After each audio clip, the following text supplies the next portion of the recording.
The search icon on top of a DIY website opens a search page where I can search the site for information.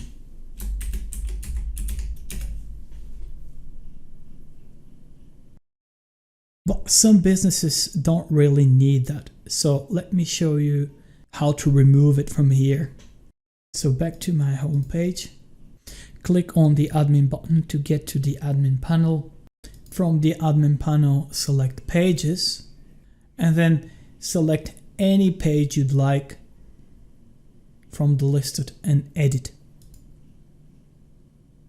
Now I'm in page edit mode and I want to remove the icon over here, and this can be done from the top right gear that says header settings. If I open it, down there is a little switch that says hide search. I'll click it,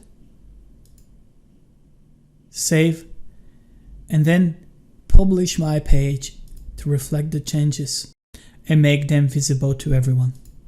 If I go back to my website, the icon is gone.